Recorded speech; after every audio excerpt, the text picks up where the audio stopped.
Rồi sai tay cái nông bán chu đấy. Satin party ta này gì?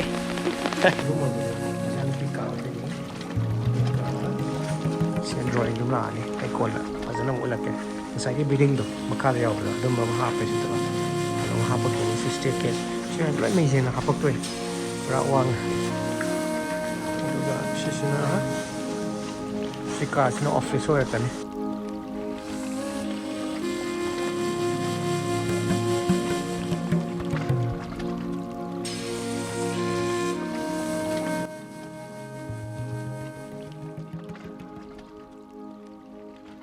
Alright guys, ngasi se koi ro mathung da Devson Decor ge koi gi Zenon do Zenon jang ati thawra lai ba ko side ama chak da bani langthaban gi side na hana su aina hapet utkhra ne do ngasi langthaban gi side se kai stage se lei ge khot ke ulak ke ba ko koi Devson Decor gi gari ge thaw ga so wa ke thel yo re langthaban chat toi ne ba gari ma ko yam hawrong ma da ba ma le adu bu langthaban side chat si langthaban gi thabak ki status to interior हो जी construction की थबक almost civil की थबक लोई चले है बा मुझे interior की part हो गला बने तो कई के तो उन्होंने लोई उड़ा के को so चलो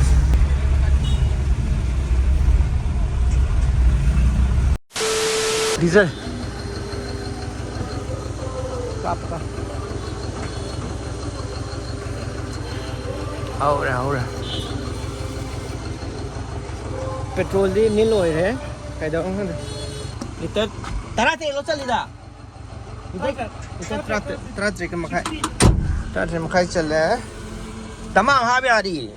Tangkai ki dang ni. Si ang kana taw dre ye as.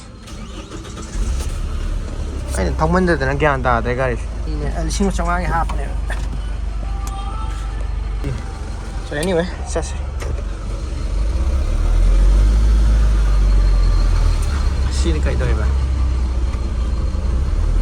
Nung chu với cái gì gari xem quái ngoài gari chứ small này nó có. Hello guys, Devson Decor cái sẽ hàn là video mềm riêng bị làm này có. Ai yum cái nó cái IND yum sa cái vậy đó, yốt yum sa cái vậy đó. Detail là có hai biết cái có. Mềm số response person là PV đấy. Đó cái order mềm số already lấy rồi rồi. Cái máy tàu nó mà thằng cái video mà specially đó cái một cái xem cái cái. Tôi định tiếng cái interior cái thabak siêu anh chắc sẽ bao. Xin lỗi. Si yum xin xem Manung deh kami yang lagi kok. Sila, this is the house. Mama anggi jalur section. Papa anggi view na sini. Alright, sini Manggun. Sangat pagi. Koi Manggun area ni uji uji ke smile kok. For ceiling teruk ni design. Icangge sini drawing room rak tu ni. Uji uji smile situation. So nak kena kitchen lah kan ni.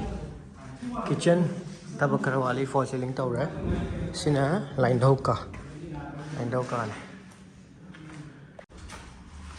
ni aduga sidagi mata karam sida for ceiling tau re so enough kakat to ni first floor mathak ki ole mathak ki position sina smile sima jloi kharak to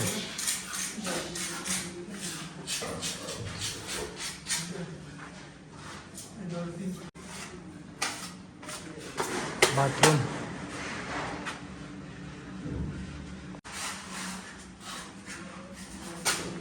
Loga sila mathak tangka ba mathak ki saruk sidi ko no lage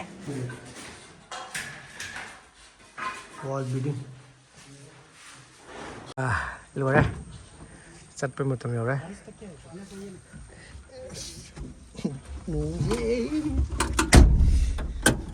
Zenon thau bu no ai bên LEIKAI.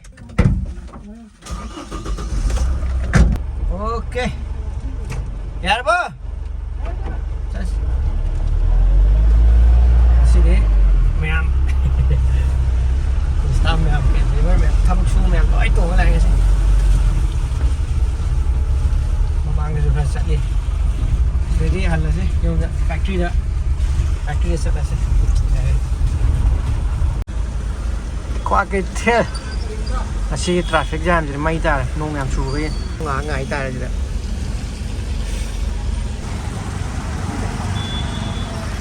traffic report sini alright, yuk selesai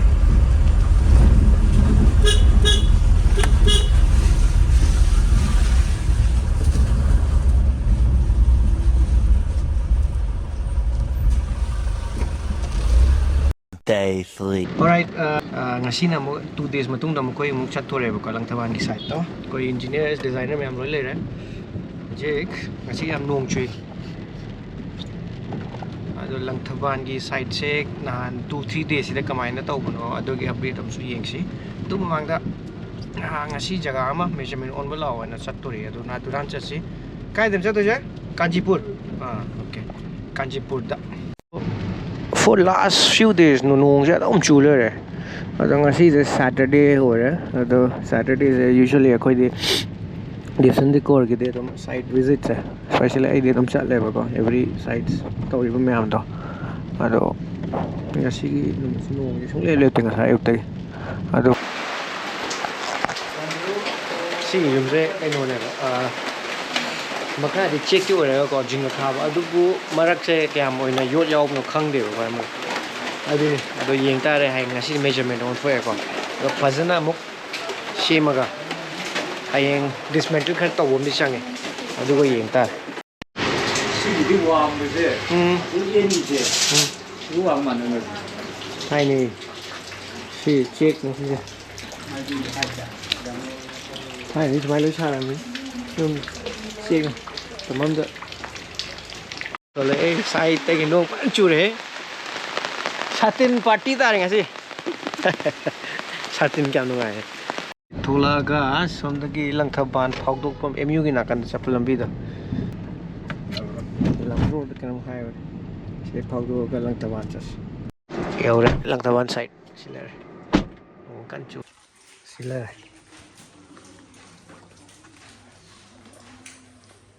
cinema pan exterior view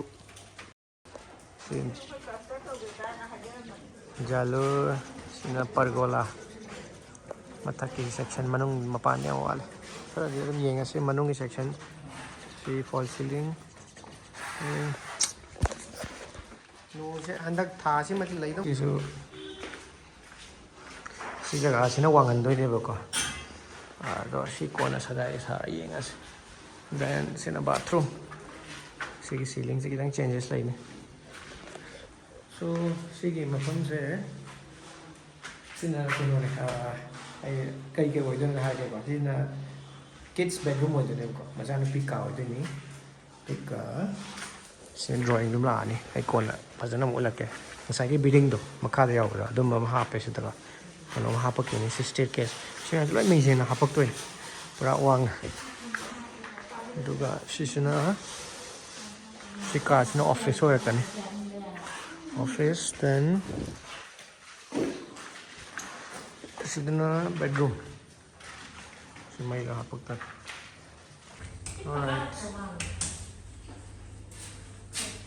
si wall building ha pa puti kai kai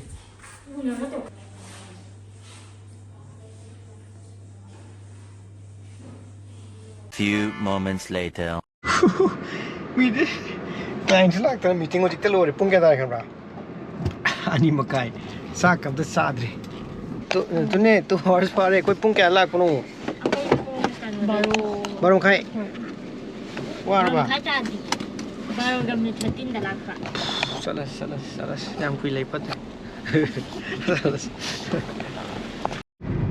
anyway I adum matkan makhan videos adum interior ki architecture ki construction ki video adum hapsar ke marak to su ko sigi lang thaban ki video se mayam da phajana uttaw gi sum ngasi ulak pani plus next month kumbadi mai gi masak ama sum la ki ni tiles adri granite adri fall ceiling taw da ngai ko thong hapsala ga mayam makhan ma gi masak kar sum changes la ki ni hoi thu na di taw ya amna ting interior ka thabak se ko aduna everything takes time ko